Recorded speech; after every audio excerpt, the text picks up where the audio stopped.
Hi. Hi, yeah, I'm Tree Hugger, I'm not Maud. So, a thing happened. I was totally hanging out with my best buddy Maud at this healing rock spring, and she told me that she had won rock concert tickets, so she's kind of at that, so I totally told her I would cover for her for this panel. She didn't want to leave you hanging. Appreciate that. Well, come on over and we will get this sorted out. So, who here has hosted a party before? Awesome! Now, who of you have felt Pinkie-tastic at hosting that party? Okay, I can feel this. How many of you feel Pinkemina-ish? All right, we're hoping to turn these hands into the previous ones when you're feeling Pinkie-tastic by the end of this panel. So for us, obviously, we are, in addition to being Pinkie and Tree Hugger, you can also call me Sapphire Sky, and I host about 4 parties a year minimum, just kind of how life goes. Actually, last December, I wound up hosting 4 in this same month. So you learn a few things after a little while, and I'm really excited to share these things with you. Hi, I'm Tree Hugger, otherwise known as Ori White Deer. I attend parties, but I'll crash them too. Sometimes I kind of don't know where I am half the time, but I actually do plan the occasional party, but I usually take much longer to do so, and I prefer milestone parties, like, 30th birthday, first baby, that kind of thing. We did that meditation art hoof camp together. Oh yeah, I did a lot of meditating in that party. But yeah, we did co-plan that one together, and that was a trip. It was fun. It was very enjoyable, yes. So today we'd like to share with you some of the process of planning a party. Hopefully this will make your lives much easier. As you admitted, you felt a little Pinkemina-ish. So hopefully it'll make things much easier for you, whatever I can share to help out. And we'll get you to chill out about it too. So we're gonna have some phrases you're gonna see throughout our entire conversation today. And first one is, and because these are different steps in our process, plan to protect. And this is a twofold. We're protecting the party. And we're protecting ourselves. We're going to know what to expect. We're going to be talking with everybody throughout the whole process. And we're going to learn to give and receive respect. Just because we're all having a good time doesn't mean we can't consider ourselves and others. And once the party is over, because you're giving others respect, that's throughout the entire process, once the party's over, the planning process is not. So we're going to take some time to reflect at the end. Just to kind of show you where everything is, we've got some planning piece, a little bit of communication piece, and throughout the party, and again after the party. So, starting with planning the party. You know, you want to have a party, right? Yes? Yeah. All right! Woo! Why are we having a party? Who cares? Party! Excellent, excellent. So in all of those, I heard some purposes identified, some reasons, some holidays. I thought I heard somebody say TARDIS. You two getting married. How about that? That is a party unto itself. You don't even know. So we've got our purpose, our audience, some location. There's lots of things that we're going to be thinking about. Location, date, these sound really familiar, don't they? Don't they sound like who, what, where, when, why? These are the 5 W's. They're a information gathering technique so that it's pretty easy to just identify on paper what you're planning to do. So who the party is for. You can have it. You can have it for Twilight. But why are we having it for Twilight? It's a birthday party? It could, now that, I will happily talk with you about quesadilla theme in 2 seconds. That's part of considering others and giving respect. If you know someone is scared to death of quesadillas, you probably shouldn't have a bunch of them on the table.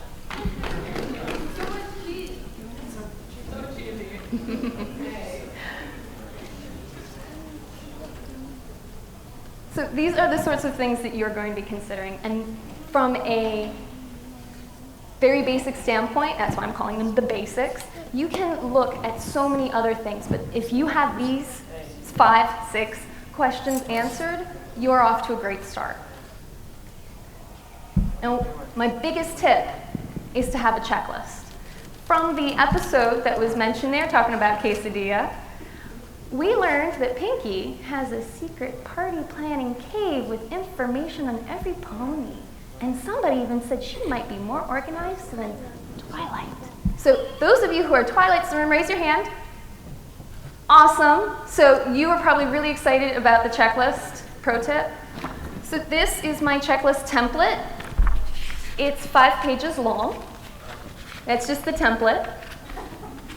Everything is added in from there. Now there are a few things that I have on my checklist. The basics.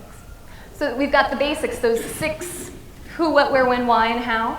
We've got a timeline, because there's all sorts of things that I need to do, and it really helps me know when I need to do them, just for organizing, because there's only 24 hours in a day.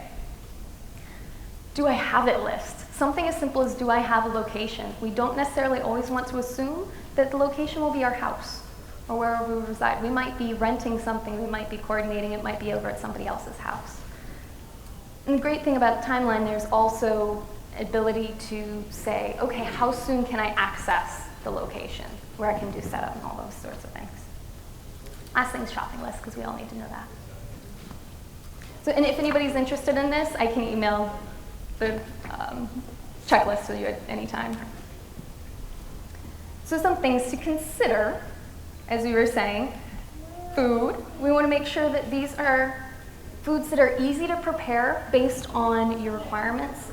If you are throwing a party tomorrow night, for example, you're here in a hotel room, you probably don't have a stove in your hotel room. So you're going to have to think about what sort of foods you can actually prepare here. What sort of refrigeration, all of these considerations in regards to food. Again, with the quesadilla, you want to make sure that you have foods available that people would like to eat. And make sure if you've got picky guests that need organic food, that you have a little something on hand. It's also really good to know what sort of food considerations your guests have. If you have somebody, gluten-free is becoming there's a growing awareness of that. If you need to have those sort of food products, it's really good to know. Decorations. So one of my favorite things with decorations is they can be incredibly easy.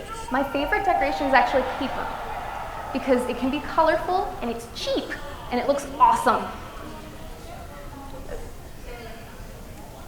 Paper is cheap. Paper is cheap and it looks awesome. And you can do pretty much, if you can just fold origami, you can make wonderful displays out of that.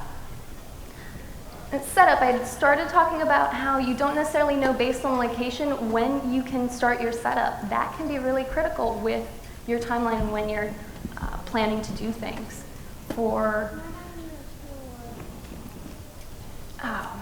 Well, for example, you never know when a panel before yours will run late, and then you've got 5 minutes to get your stuff together.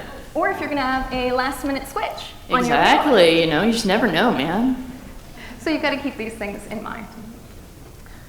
A lot of times in parties, you've got birthday parties, you've got the weddings, all sorts of things. There are constant activities. So this is something you definitely want to consider. I had one party where this was meant to be if people are interested.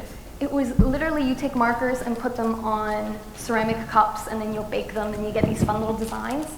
It turned into an entire workshop. Everyone loved it. I was just kind of had it off to the side as you want to do this. And it just, what I thought was going to be 3 people doing this turned into about everyone in the room, and there was a production of about 40 of these cups at the end of the night.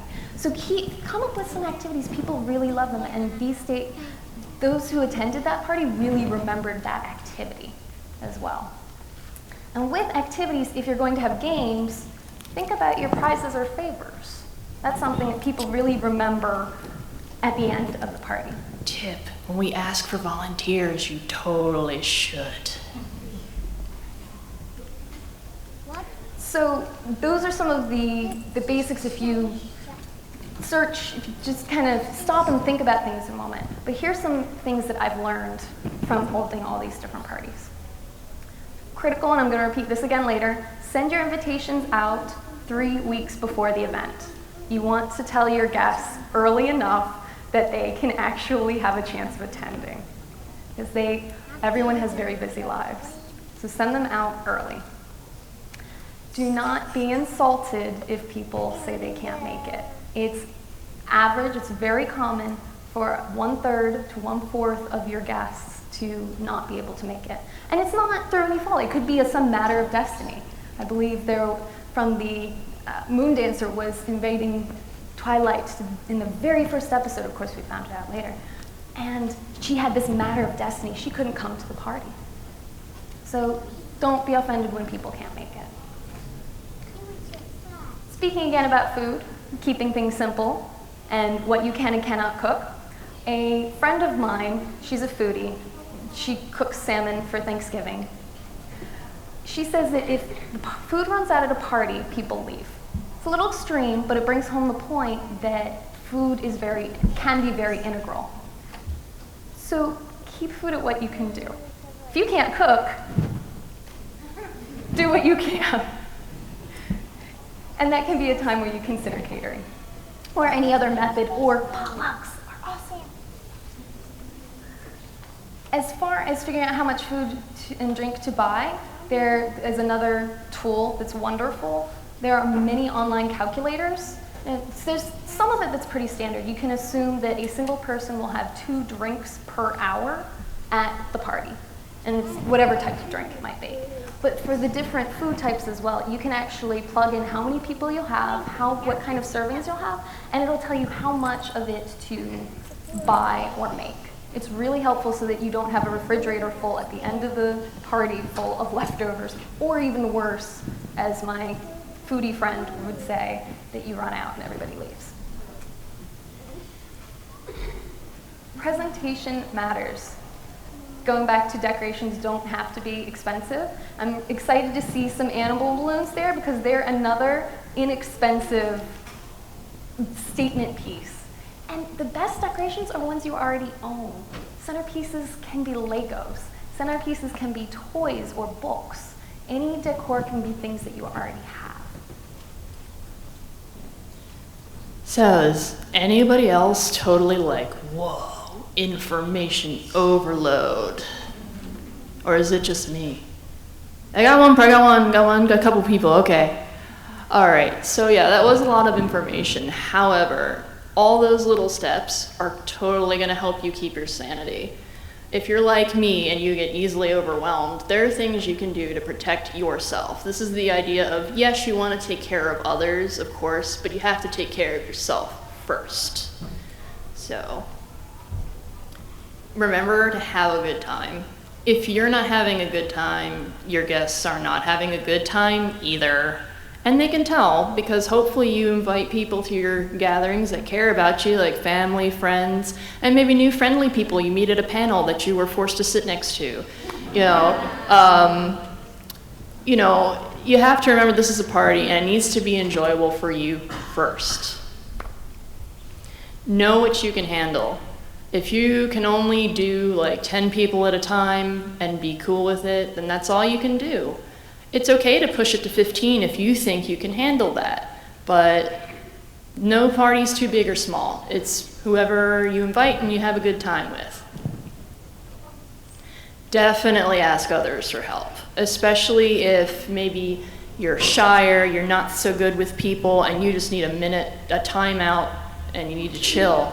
It's always important to have that co-host with you so that they can take over where you left off and have everything covered. Be comfortable. Do not stress yourself out over the expectations of others. You're not going to meet them all, and that's cool. You don't need to. You need to meet your own expectations and do your best to make people feel welcome. And you need to be ready to host. Don't stress yourself out and only get 30 minutes of sleep before your party. You're not going to have a good time. There's no reason to pay respect to the cosplay gods before your party. No.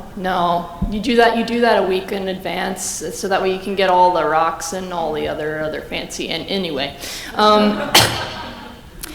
but yeah, you should be in a state where you're comfortable, in a state where you're one with the universe. But if you can't quite catch the universe, if you send it an email and it doesn't email you back, just be in a state where you're most comfortable and treat yourself right. Make sure you eat right, make sure you get a good night's sleep, and that'll help you handle all those little tips and steps we just covered. Put them in the right order and go.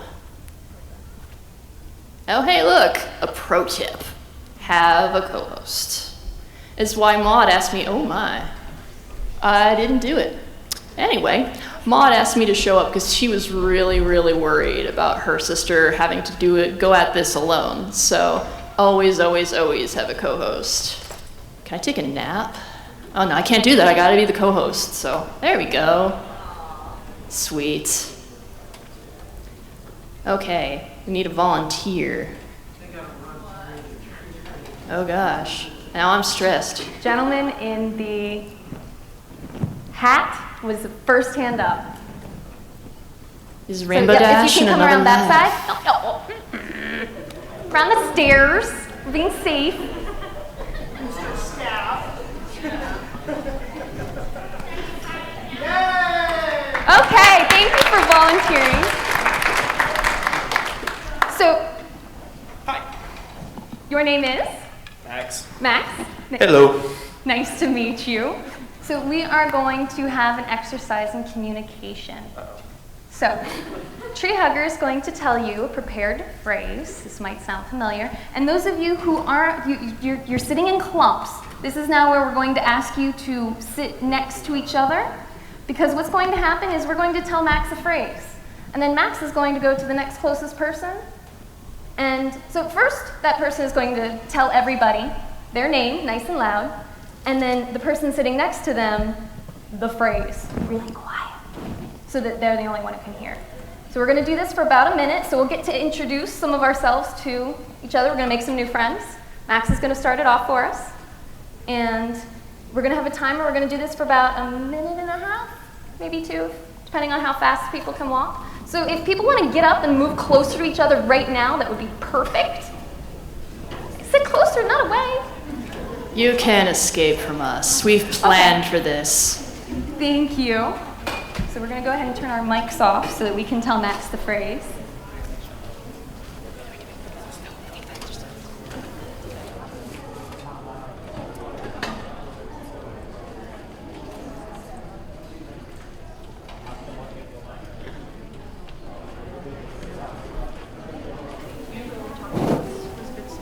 Okay, so we're going to go ahead and, Max, if you can go ahead and tell this lovely Pinkie right here.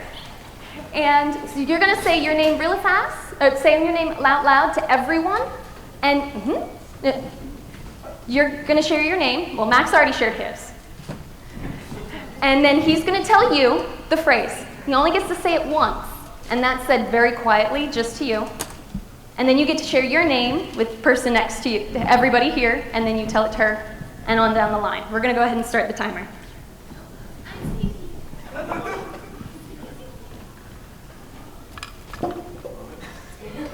Remember it. And you only get to say it once. Okay.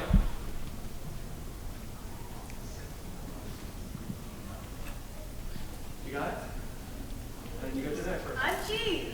Hi, Cheese. This isn't a Brony Anonymous meeting, so I promise I will not echo everyone. Hi, my name is Max. I've been a Brony for 50 years now. It's just impossible to show us being that long. Okay, what's your name?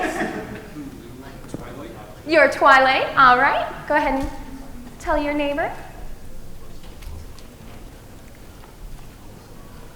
Max, if you can actually come back up on the stage.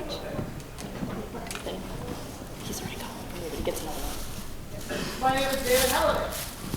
Hi, David.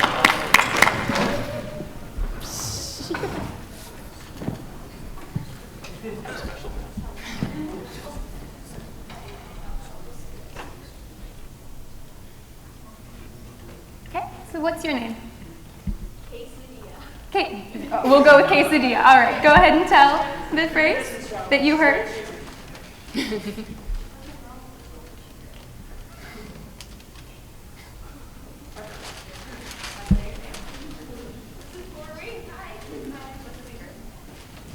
No, you can only, nope, no, only once. Only once. Oop. I'm Brooklyn or Brass Knuckles.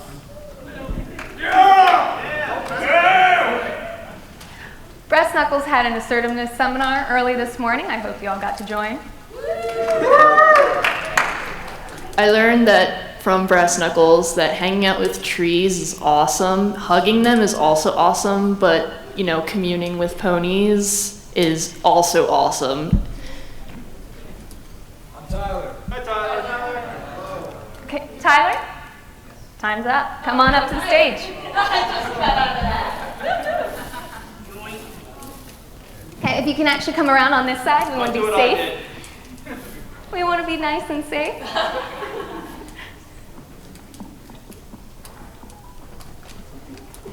Okay, well, we already know your name's Tyler. Yes. Okay, so can you tell everybody what phrase you heard? Don't eat Celestia's cake. Okay, Max, what did the phrase you heard? Wasn't that? What was the phrase? Do you remember it? No. I will say the original phrase because I was the one in this exercise sending out the invite. The phrase was, "Come to the party for the cake, but from Celestia do not take." So the purpose of that exercise was to show how quickly a message can get garbled, and in this case, if you're sending an invitation to a party, how quickly that invitation can get really messed up. So we learned that Tyler knew not to eat Celestia's cake, but he didn't even know to come to the party. He didn't even know what was happening. So I want to thank the both of you. Go ahead and get try. No, these are yours. Those are yours. Thank you so much. I can't free Thank you. things. Yeah. Yes, go. Thank you. All right. So communication is key if you're going to invite people and you want people to come to your event. Yes? Agreed? Yes. Awesome. So we want to know what to expect. We want to know that there's a party. So as a host, you want to make sure that you talk with your guests. Sending out invitations. I told you I was going to repeat it. Send out your invitations as soon as possible, preferably 3 weeks or before the event or earlier. Allow them enough time. And the other point on here you see is the host invites the guests. Talked a little bit earlier about Moondancer's party and how Twilight didn't go to it. Who invited Twilight to the party? Quesadilla up front here. Yeah. Go ahead, stand on up. I didn't hear Moondancer in there. Did you? No. Exactly. You know what? Good Come job. on up here. Way to not give Twilight a food allergy. You're awesome. Thank you for that. Go ahead and take a bow for remembering everybody's names properly. There you go. Thank you. So the people inviting Twilight to the party were other guests, not even the host. So how could Twilight even really know about the party? And likewise, how could the host know that Twilight wasn't able to come if the host wasn't the one talking to the guests? So that first step is really crucial, making sure that the host speaks to the guests. Once the host is talking with the guests, that allows for really easy follow-up. That's a lot of times when you call later, it's usually recommended that you call your guests if you haven't heard anything back from them by the 2-week and the 1-week mark, so that you can be like, hey, are you still interested in coming? That keeps that communication open. And they feel like they can ask you questions. This is really helpful with potlucks and things like that, particularly if it's, hey, do I need to bring something special? A lot of times people are really excited for these parties and they want to bring special items and they want to help and they want to contribute. So you're not the only person that has to talk. The guests have to talk to you and they have to know what to expect. So remember those basics, those 6 things we talked about earlier? They need to know those things too. If this is going to be a cosplay pool party, you want to have your swimsuit. And a wig. They want to know those basics so that they can come prepared, so that they don't show up and miss out on the activities just because they didn't know. Again, it goes back to theme and appropriate attire. They also, if there's this particular date that they need to respond by, let you know that they're coming. And again, they need to feel like they can ask you questions.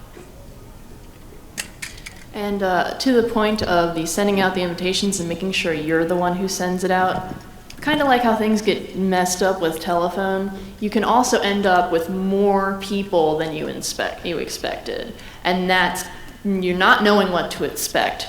You didn't protect yourself, because if you're one of those people who can only handle 10 people at a time and those friends go, oh, well, it's okay, it won't matter, we'll just invite these other 3 people. It's only other 3 more people.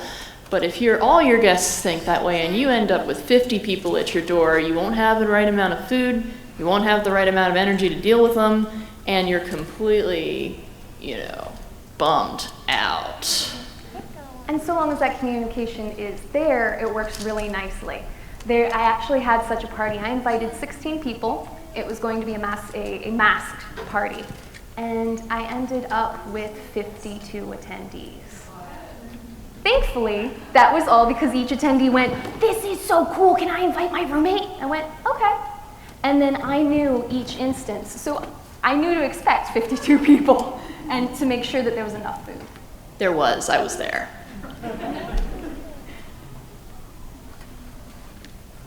All right. Now this part's a little bit difficult to perceive because respect is different for everybody. How you feel respected and how another person feels respected are 2 different things. And even though it's a party and you just want to have a good time, things can go sour pretty quickly. And as I had mentioned earlier, you need to be centered. You need to be having a good time first before others can have a good time with you. If you're a hot mess, if you're stressed, if you're just not having fun, others around you aren't going to have fun either.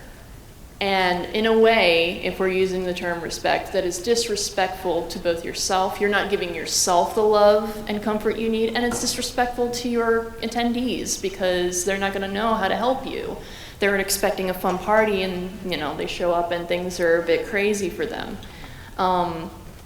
So part of knowing what to expect is knowing how your attendees will feel most comfortable, how they'll feel most appreciated. And in turn, you should receive that same respect. You shouldn't have to tolerate any bad behavior at your party. And you, as I was taught by my awesome buddy over here, you should feel comfortable enough to assert yourself in a situation where, hey, for example, if you wanted to make a guacamole dip that you've been dying to make, and you thought to yourself, okay, well, I know not everybody likes guacamole dip, so what I'll do is I'll make that for me to snack on and try, and anyone else who wants it. And then I'll make a more normal dip, a 3-bean or a cheese dip that I know other people will like.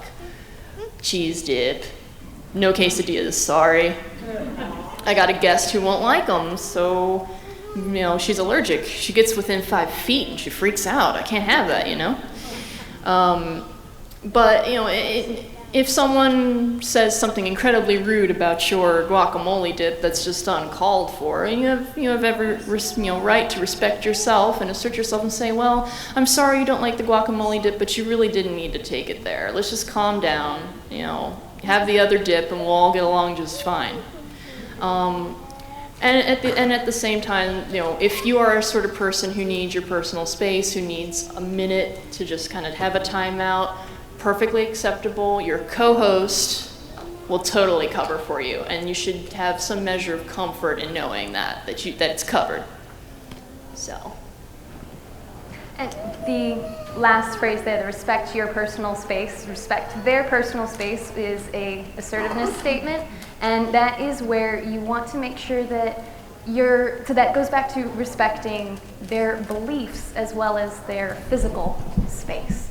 So where you're saying you want to make sure that you're respectful and not rude, well, sometimes respect is different to different people because their perspectives of what rude is different.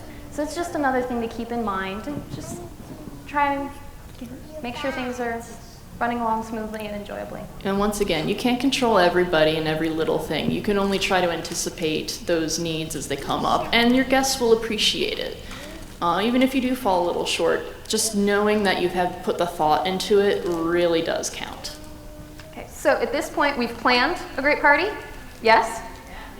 We have communicated with our guests personally as the host, and we are being respectful of them and trying to make sure that they're respectful of us in turn, because they might be coming into our home, or at the least they're coming into a space that we have created for them, and we've had a great event. Are we over? Is planning done? Awesome. No, we need to take some time after the party to reflect. We're taking time to reflect. So we're going to write some stuff down, and we're going to think about what went well, because that's something that you're probably going to repeat, and what could have gone better. Sometimes that's, again, things that you can't control. If someone is ranting that there's no soda and you just kicked your addiction to Coca-Cola or Pepsi product of your preference, you don't want to have that in your house. So if they're ranting, you can't control that. You can only be the accommodating host and try to help. So you can potentially think of ways to have that be better for the next time. That's what you can do. And you can write that down, because when it's written down, you can refer to it later. So then we're going to think about how can we apply that to the next party. And what I was really excited about this with the art hoof camp that we worked on together, what we actually did was we sat down after all of the other guests left, and we just sat there and had a little meeting, essentially. Wrote down what we thought went well and made sure that you felt comfortable having another party. And the interesting thing about that is that all the attendees had an amazing time.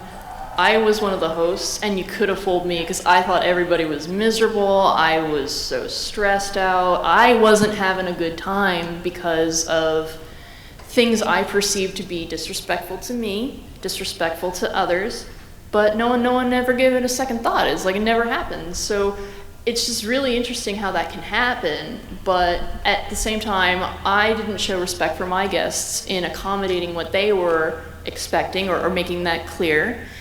And I learned later, and this was the moon dancer don't take offense type thing, is they didn't mean anything by it. They just wanted to hang out with me and have a good time. So. And these are all things that she learned so that she could host another party, and she did, and it was very successful. So after the party, we've thought about it, we have written down, we know that we want to have another one. Critical thing, we have to thank them because they actually came, and we want to make sure they come again. So we're definitely going to thank them for coming to the party. And if you're a good guest, you are going to thank your host for having you. So we've gone through the planning, we're protecting our plan and ourselves. Communication, knowing what to expect, respecting others, taking time to think through everything, not going crazy. And so we've done all of those things, and now who here feels more prepared to throw a party? Awesome! Okay, we are going to ask for 2 volunteers. This is awesome. You people are awesome. Okay, let's try and be fair.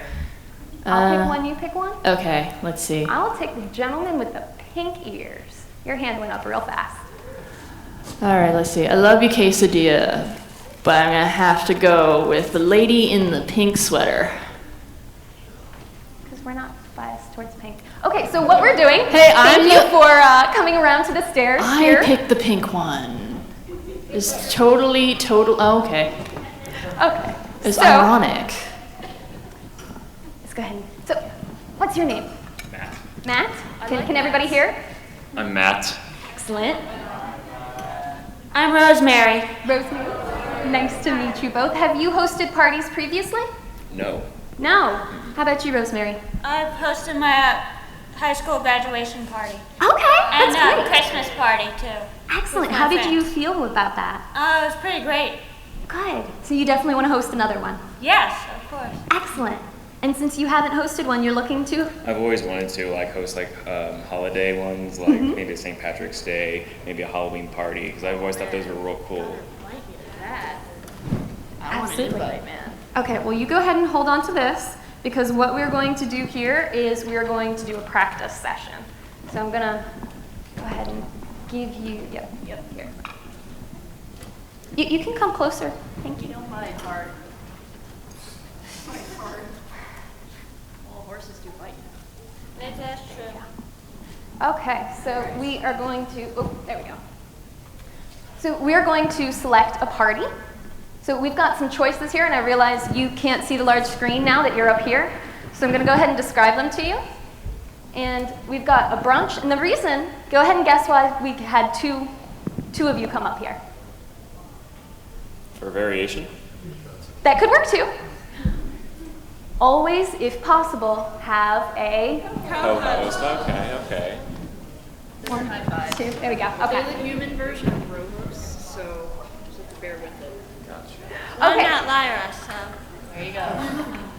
So we have some types of parties that's for you to choose from, because we're going to go through one of these and plan a party. So we've got a brunch, which is going to be light food and drinks, company and conversation. We're gonna have a tea party, tea and scones and fun little hats. We're gonna have a sarsaparilla shindig, ice cream social for translation. That's gonna be a casual, rowdy, and fun atmosphere to it. We're gonna do a birthday party, lots of food and streamers. We're gonna go see the Wonderbolts, and then we're gonna go have some food. Or a fancy dinner party where formal wear is encouraged. So which type of party would you like to plan? And you do get to consult. Yeah, dinner party. Dinner party. Dinner party, fancy dinner party. Yes. Excellent. Very formal attire. Okay, so since it's so fancy, when would you like to have it? Around dinner time, which would be, what do you think? Well, like time-wise, as in, Yes, time. like next week, Okay. a few months. Here, I know, sorry, you can't see the big screen. So we have some selections here of, you're going to plan it, so this is how much time you're going to have to plan. 3 months, next week, 1 month from now, this weekend, tomorrow, in 2 weeks, or on my birthday in 1.5 months, not actually mine, but whomever's. I think 2 weeks, because we're better next, what do you think? Next month would be good. Next month, in a month. In a month? Would be There's my, plenty of time to plan, so. Excellent. The templates that I'm very excited about recommend you have at least 1 month. So you get high fives and you get prizes for participating. Thank you. I like prizes. Yes. All right, thank you so much, and please go ahead back down to your seats, because this is a community party planning, and we're going to ask for 2 more volunteers. Okay, let's try not to pick pink this time. Sorry. Oh, I'm sorry. Heart two. Oh, no. Pinkie. She said no pink. Okay, let's pick 2 pinks. How about... Oh, man, you're all pinkies. Look at this. All right. I know, because I feel horrible for saying that. Pinkie, get up here. And how about Rainbow Dash?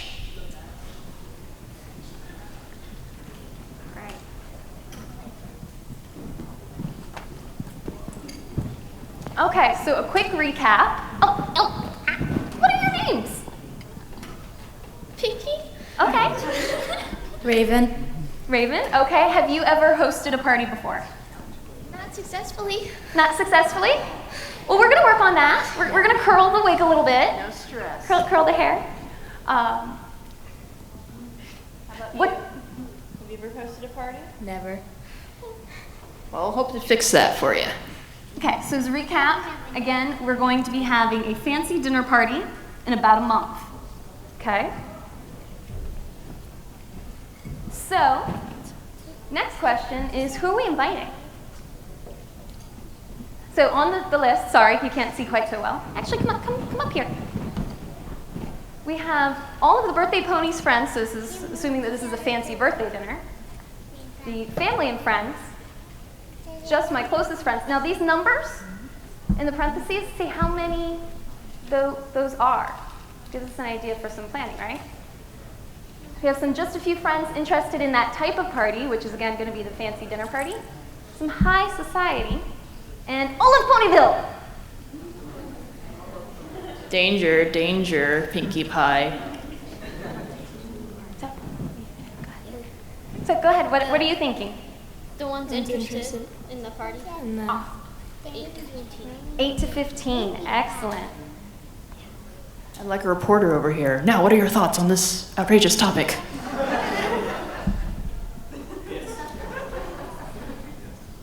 Meow. Okay. All right, so we've got one more question, and the rest of the crowd agrees. This is all good. Good, happy, fancy. We're all gonna get our dresses and suits together. Awesome. So where are we gonna have it? So our choices are Sugar Cube Corner, which can host 50 inside. Sweet Apple Acres, more than 100. Carousel Boutique, 15. Forest Park, all sizes. Golden Oaks Library, 70. Or the bowling alley, about 30. Remember, this is a formal dinner party for our close friends, for those interested in it.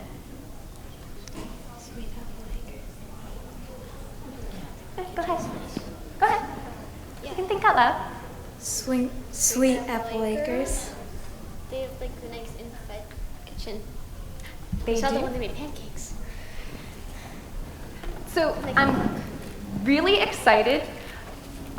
At the end of all these decisions, it is entirely possible for, in these scenarios, for it to have rained, or for Apple Bloom to have been in a spelling bee, which would have meant that nobody would have been at Sweet Apple Acres.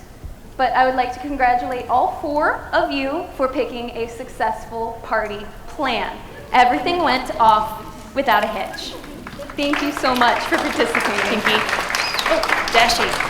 Can you hand that to Dashy? So hopefully you feel a lot better about planning and some of those tips and tricks. So we're now going to go ahead and open the floor. We've got about 15 minutes for some questions on the content. So if anybody has any questions. Oh, sorry. Go ahead and, yeah. Oh, thank you, Tree Hug. I agree. So,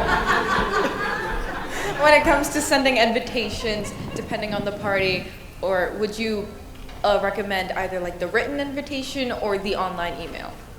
Thank you for that question. Thankfully, that is depends on what you want scenario and how formal it is. So if it's going to be that formal dinner party, you could absolutely send them out in the mail. You could hand them out in person. You could print them.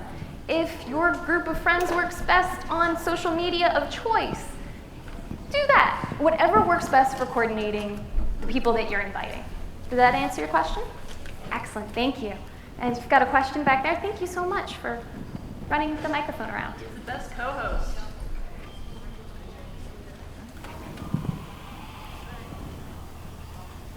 Okay, sometimes you have guests who obviously have never owned a clock, and you could say, come at 6, and like they come at like 11:45.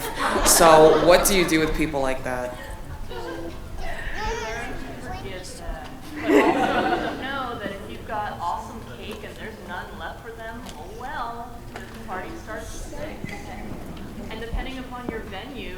might be closed by then. So sorry you missed the party, man. What about the ones that show up too early? Like they think you're their best friend, when you actually don't know their last name. I actually love those because what I do is I have them help me. So you should like put them to work, is what I'm hearing. Yes. It depends on if how well you think that they'd be willing to do that. Otherwise, of course, you bring them in graciously. You help them find a place that they can be comfortable. But then you can say, oh, well, I'm sorry, I can't talk to you right now because I'm still doing setup, unless you'd like to help me.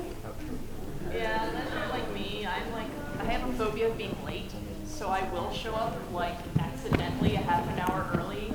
But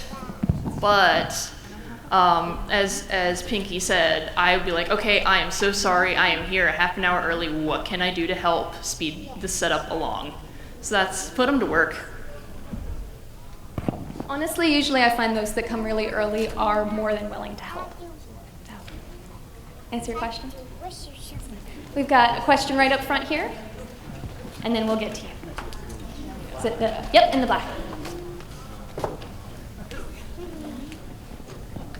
Well, what would be a recommended amount of decorations to have? So the question was, what would recommend for the amount of decorations to have? It depends on the theme and what you're going for. Honestly, the sky is the limit is the double-edged. You can do what you want, but that can also be too much. Don't let the decorations frighten you. Just have fun with them. So, Food can be decorations. Like for my 29 and a half birthday party milestone, I threw a sakura themed party. Sakura is a Japanese cherry blossom. So what I did was I got a lot of pink food, and that kind of really pushed forth the pink idea without like having to come up with a lot of extra stuff. So I was hesitating earlier because I was debating whether or not to use a phrase that's told to me many times in costume and out of costume. Don't bedazzle it. It is, don't overdo it. If it looks right to you, that's the good amount of decorations to have. So I know that was kind of a vague answer, but just kind of have fun creating the space that you want to have. Thank you for your question. Do we have any other questions? Oh, Pinkie, right, yes, we said we were going to. What are good activities for parties? Because like I have my friends over and they're like in their teens and they don't really like pin the tail on the donkey anymore. So I don't know what to do with them. Wait, what? You don't? So the question was, what sort of activity? Okay, we'll get your question next. Thank you. What sort of activities can we have that are a little bit, thank you, a little bit more age appropriate for those a little bit older? I love arts and crafts personally, and I am very lucky and fortunate to have a lot of friends that enjoy them too. So the example I gave earlier of where we were painting ceramics, and people just kind of stopped talking to each other and just were coloring their mugs. It was actually a little bit frightening. So another one would be games. Icebreakers are really good ones too. One of them was, I gave out a slip of paper to everybody, and there were questions on there. It was, if you were a beverage or a food or whatever, something like that, what would you be? And it really, because there were a number of people there that didn't actually know each other, so it was a great activity, got people talking. They're like, oh, I think that person's the sarsaparilla. No, that person's got people to know each other better. And there's also Apples to Apples, which is, I think, is the teen-appropriate version of Cards Against Humanity. So that's fun. So, just knowing the audience, knowing what they'll like, knowing, if they're nerdy, you could play a game of Munchkin, or, if it's more like a crowd that likes sports, you could have cornhole or horseshoes or whatever. So it's knowing your friends, knowing what they'll like, and plan accordingly. Let's get Flutterbat next, because he had his hand up for a while. He had his hand up like a pole. Is there an amount? Is there a limit of an amount of confetti I can put in my party cannon to scare people with? I have Whatever no expertise will on this fit. subject. Whatever will fit. Okay. Thank you. Got nice it. lady over here. How many people would you invite to a party? Thank you for asking. How many people would I invite to a party? So part of when we went through the planning, different people answer those questions in different order. I come up with what is the purpose of the party first, because I know that some people are more interested in one thing over another, and that kind of tells me how many people to invite based on who I know. So if I'm going to have a wine party, I know certain people that are interested in that and will come. My next thing that I consider is the space, the venue. So if I want to have it at home, I know how many people can fit there. So I try to invite the number of people that can fit into those considerations. And then remember, there's always going to be some people who just can't make it. So you can invite about 10 to 20% more people than the space can hold. And on the flip side of that, if you're more the sort of person that wants to meet everybody, or feels like with me, if I see someone who looks sad or I think isn't having a good time and it makes me worried, it's also knowing how many people you can safely feel comfortable being around and feel like their needs are met. Like they've got juice in their hand if they're thirsty, if they've got chips if they're snacky, And that's the two sides of the coin is, okay, consider the logistics of the venue, but then know how many people you can handle being around at any one time. So for me, I'd probably invite like 50 people, but I know that others wouldn't be quite happy with that. And they'd want like 30. Maybe 10 people. So. Did that answer your question? Thank you. Do we have any other questions? Our good friend up here, who's going by Quesadilla. We're bringing a microphone to you. If you had like a dinner party, what kind of drinks would you have? Would you have wine or something else? If you are 21 or older, then you may have any alcoholic beverage you choose. However, if you are beneath the age of 21, might I suggest actually smoothies are pretty awesome, especially if you're doing a theme dinner. Because I am over 21 and my fiance and I like to pair food with alcoholic beverages, but you can do that with juices, you can do that with tea. Tea parties are fun. And if you know your guests can't have soda or things like that, you can do vegetable or fruit juices and things like that. So it's once again, it's knowing who you're inviting and knowing your audience. And once again, if you want to try out that guacamole dip, well, you just do it. As another funny, talking about themes, once I had 2 different iced teas and they were dueling. One was sweet and one was unsweetened. So that was played into part of the theme of it, because we could have just had one, but we kept we considered what others would like, that not everybody likes unsweetened, not everybody likes sweet. But we made it funny of, well, these are, which one are people drinking more? Thank you. You got any other questions? Gentleman in gray, or... We have thrown many parties over the years, and actually I find that a lot of parties go a lot smoother when you have some kind of background music playing. Because then it happens is it actually promotes people to start talking to each other instead of just sitting there with dead air. So I just wanted to mention that. Thank you, Yeah, thank you. That's great, and once again, knowing your audience. I went to a party where the people were not my age, they were just a little older, and they were playing, hits from the 60s and 70s. And they expected me not to know anything, but I was chatting to people I didn't even know, saying, "Oh man, I love the Doobie Brothers." So if you've got your Twilight hat on, and we're going back to our checklist, it does recommend that you consider music options, and then sometimes some movie options too, because that way if people don't necessarily know each other, but you're there for a masked party, you can sit there and watch movies related to that as well. So it starts some conversation too. Thank you for bringing up that point about having some background ambiance to go off of, as well as the decorations and the lighting. So I believe you had a question. I know, I'm sorry, you're going completely around. Excellent. exercise, good for your mental and physical being so you can throw a party. All right, I just want to ask the two of you, which type of party do you prefer most? For most. Like you mean just like atmosphere, theme, all Yes. Well, my birthday party, my 29 and a half birthday party was pretty awesome because I got to push myself out of my comfort zone and actually do a themed wine tasting.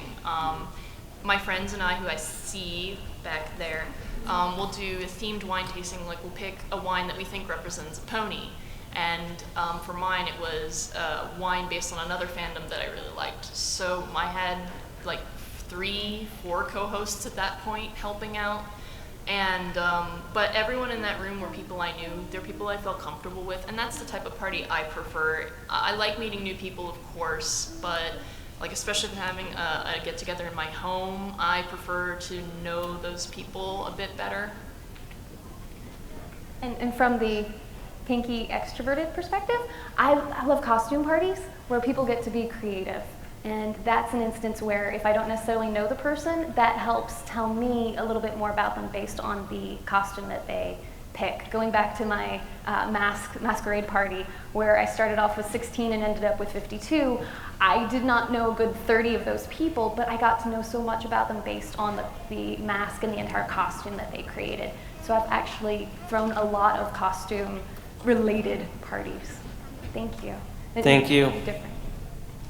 Got one here, and just a quick note, there's no wrong way to throw a party when it comes to like theming. Like Pinkie here is obviously considering what will be fun for others.